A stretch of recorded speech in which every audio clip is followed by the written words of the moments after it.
Welcome back, and now to the news in detail. Chinese People's Liberation Army has urged India to strictly restrain its frontline forces in the border areas.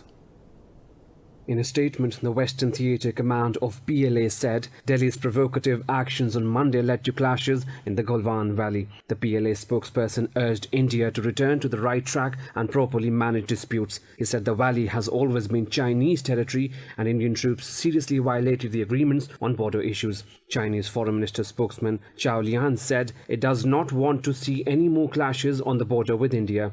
Zhao reiterated that China is not to be blamed for the clashes and said the overall situation at the border is stable and controllable. Meanwhile, in a statement, Delhi confirmed that Indian and Chinese troops have disengaged at Galwan area. It added that the military remains committed to protecting the territorial integrity and sovereignty of India.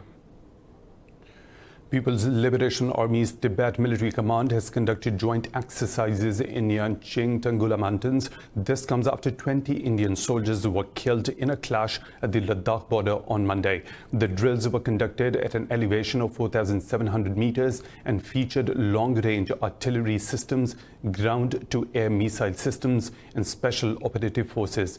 China's defense ministry says advanced weapons, including Type 15 lightweight tanks, were also used in the exercises.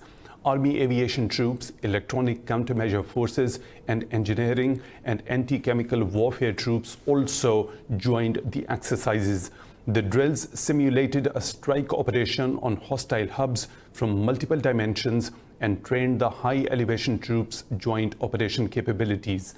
Brigadier Commander Zhang Jilan said the drills laid a solid foundation for the troops to conduct all kinds of missions.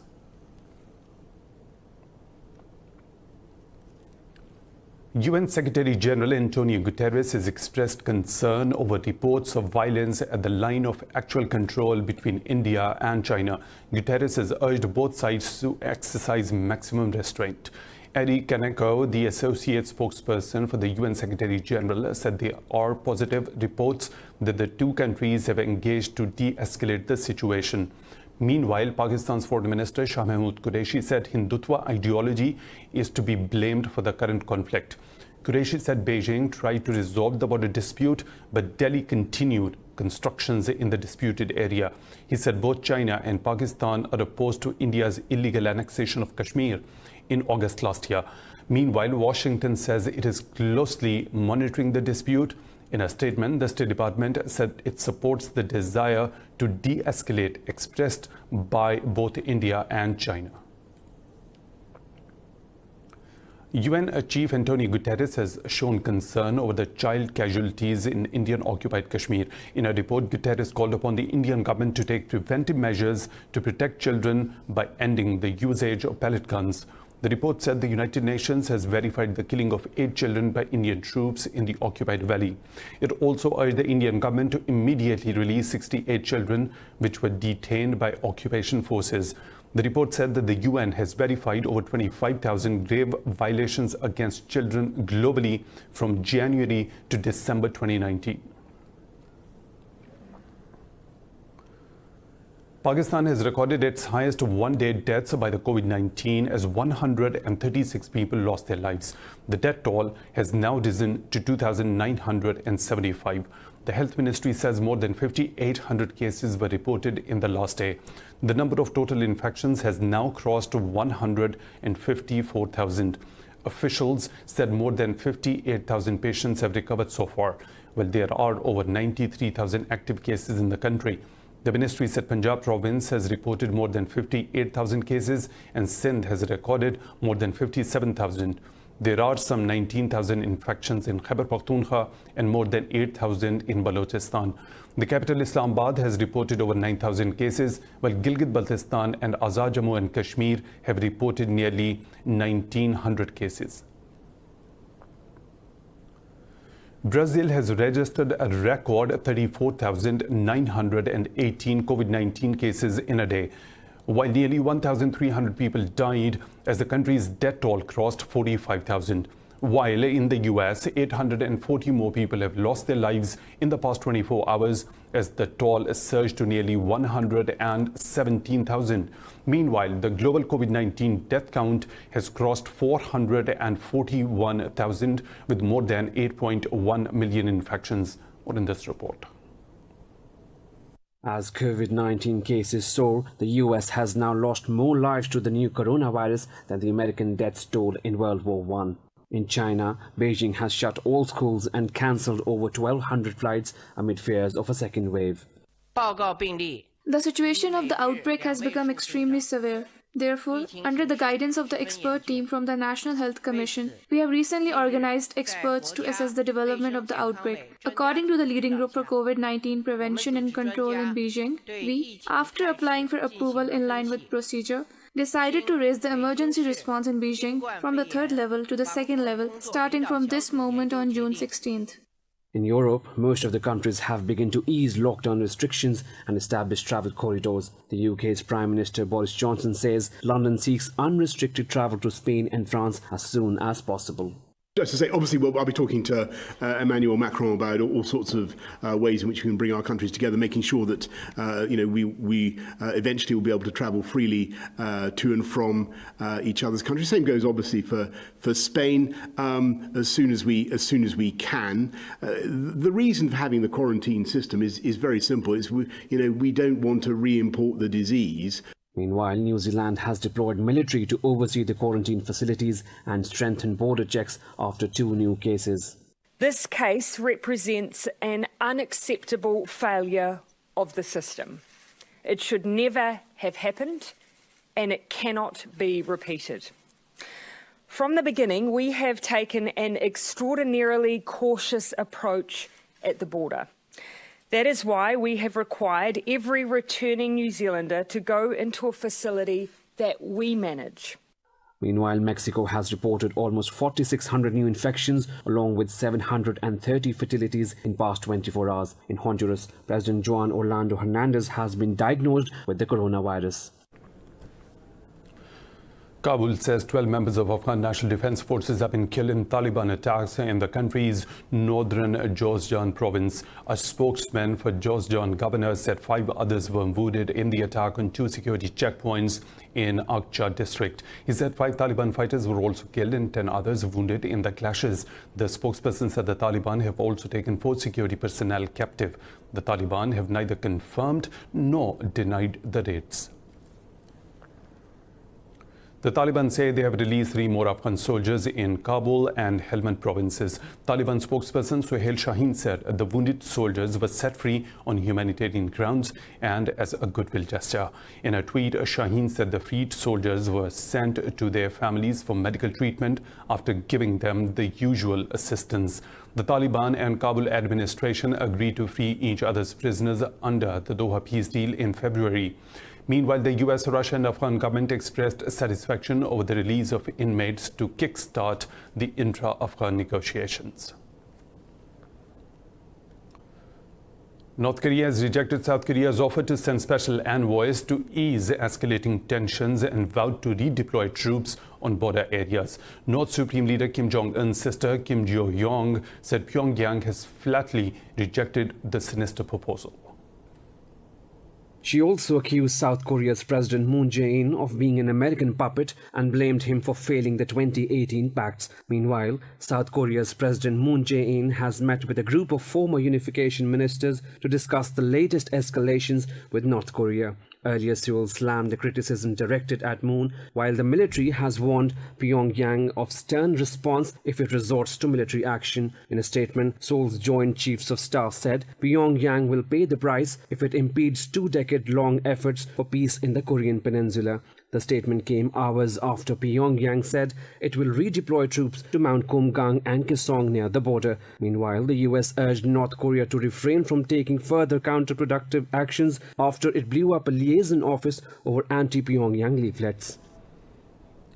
Turkey says it has launched Operation Claw Tiger against the Kurdish militants in northern Iraq. The Defense Ministry said Turkish forces are in the Haftanin region to operate against Kurdistan Workers' Party fighters and other terrorist groups. The ministry said the special forces, along with the surveillance and attack drones, have entered the region for an air operation. It said the latest operation is being carried out as part of Turkey's legitimate defense rights as per the international law. Operation Claw Tiger is a follow-up operation of Claw Eagle that Turkey started on Monday. Ankara had claimed destroying 81 targets of the Kurdistan Workers' Party in that operation. Turkey holds the PKK responsible for the deaths of some 40,000 people in a 30-year terror campaign. Russian Foreign Minister Sergei Lavrov says Ankara, Moscow and Tehran have agreed to hold dialogue on the Syrian settlement. He said the presidents of the three countries will speak on video conference and later hold a summit in Tehran. Lavrov made the announcement following a meeting with his Iranian counterpart Javad Zarif. The Russian Foreign Minister said video conference may take place before a gathering of the Syrian Constitutional Committee. Lavrov said Russia's approach to the Syrian conflict can also be applied to Libya. He said Moscow is making efforts to convince the Libyan warring sides to start negotiations. Zarif said Tehran supports Russian and Turkish efforts in the country to end the conflict. Libyan Prime Minister Fayez al-Sarraj has urged the UN to provide technical assistance in documenting evidence of crimes committed by Khalifa Haftar. In a message to the UN Libya mission, al-Sarraj called for probing the crimes and violations committed in Tripoli and Tarhuna. Al-Sarraj said Haftar's militias should be investigated and held accountable. Libya's government of national accord has regained control of the capital Tripoli and Tarhuna from Haftar's forces. Pakistan's legendary actor, anchor person and politician Tariq Aziz has died at the age of 84 after protected illness in Lahore city. Pakistan television service की जानिब से तारिक अजीज आपसे मुखातिब है.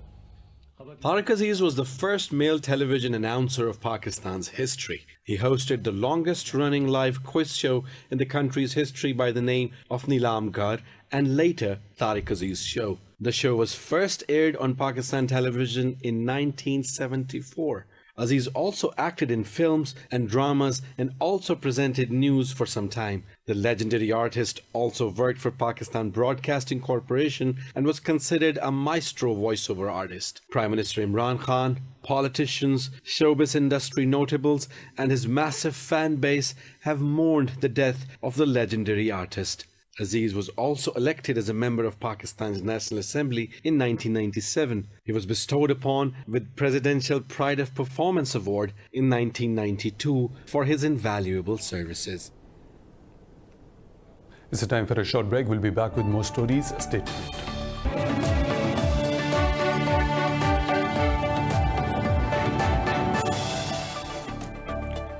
Welcome back. The US has called on the world powers to demand Iran to cooperate with the International Atomic Energy Agency.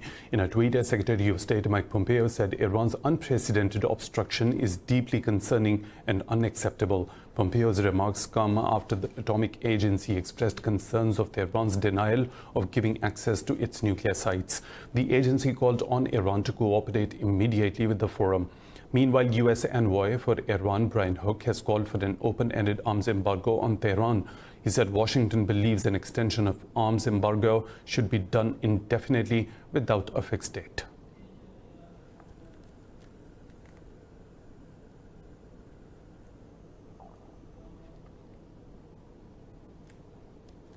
The UAE says it can work with Israel on some areas while still having political differences with the state. Speaking at a virtual conference, Foreign Affairs State Minister Anwar Gargash said the two countries can work on tech and COVID-19 fight.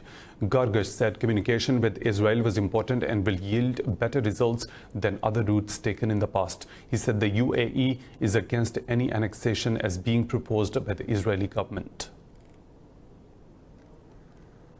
And we say we disagree with you on this. We don't think it's a good idea. But at the same time, there are areas such as COVID, technology, and other things that we can actually work together. Israel has no diplomatic relations with Gulf Arab countries, but common concerns over Iran's regional influence have led to a limited thaw in the ties. Now moving on, in the US, the protesters have continued to demand police reform and abolishment of monuments honoring racist, pro-slavery and colonial figures. A statue of Christopher Columbus in St. Louis has become the latest monument to be taken down in protest against killing of an unarmed black man, George Floyd. Meanwhile, US President Donald Trump has signed an executive order aimed at improving police practices, saying Americans demand law and order. In the US Capitol, senators debated a legislation that concentrates more on data collection than on policy changes with regards to the use of lethal force. Democratic senators branded Trump's executive order as insufficient, saying the measure fell short of holding rule-breaking police officers accountable, but Trump opposed widespread demand of defunding and replacing the police with community initiatives. As part of this new credentialing process, chokeholds will be banned, except if an officer's life is at risk. And I will say we've dealt with all of the various departments, and everybody said, it's time. We have to do it. Additionally, we're looking at new advanced and powerful, less lethal weapons to help prevent deadly interactions. New devices are being developed all the time, and we're looking at the best of them. And cost is no object, no object. Under this executive order, departments will also need a share of information about credible abuses, so that officers with significant issues do not simply move from one police department to the next. Meanwhile, Minneapolis Police Chief Marietta Arredondo urged the public to let good officers to do their jobs after some had reported threats and abuse. Now moving on, thousands of health workers have protested in Paris against poor working conditions and low salaries. The demonstrators overturned a car and hurled projectiles at the police lines. Riot police fired tear gas to disperse the crowd while firefighters rushed to extinguish a burning bin. The protest is part of the months-long movement backed by the unions that had been put on pause due to COVID-19. Some 15 giant tortoises who lived in captivity for decades were released into the wild of Galapagos Islands. Their species had been rescued from the brink of extinction. More in this report. The Galapagos giant tortoise, which can live up to 200 years, was one of the species that helped Charles Darwin formulate his theory of evolution in the 19th century. UNESCO declared the islands where they live a World Heritage Site. In 1965, a captive breeding program was started on the island of Santa Cruz. Diego, a tortoise more than 100-year-old, is credited with helping to save his species from extinction. This program was able to reproduce in captivity some 2,000 offspring, of which 800 came from Diego. Without a doubt, this is a successful program since we were able to restore this population that was almost at the brink of extinction with only 15 individuals. Now the tortoises have returned to Hispaniola Island after spending time in quarantine, 80 years after being taken from their birth site.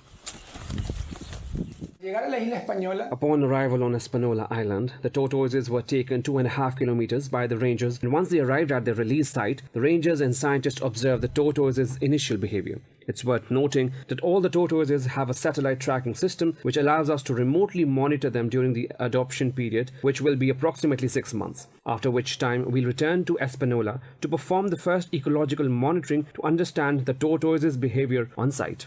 The island is very dry, arid even, but to Diego, it's home.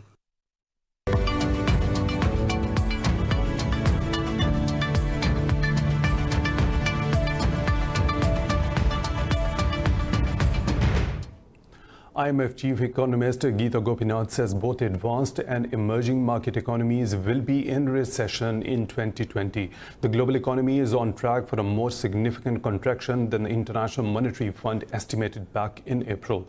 In an interview, Gopinath said that the forthcoming World Economic Outlook update is likely to show negative growth rates. She said the global economy would suffer the worst financial crisis since the Great Depression of 1930s.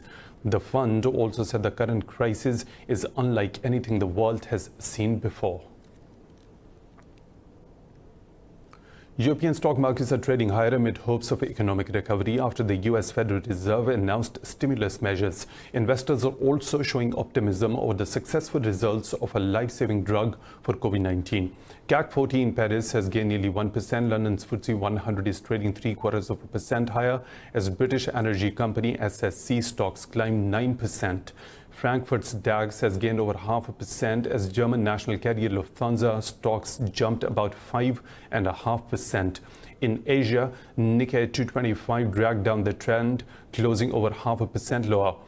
Hong Kong's Hang Seng Index gained over 0.5%, while Shanghai Composite and Seoul's Kospi Index edged lower.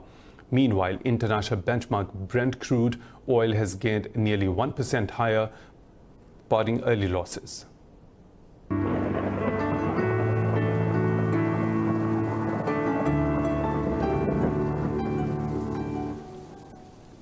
And now the weather situation from around the globe.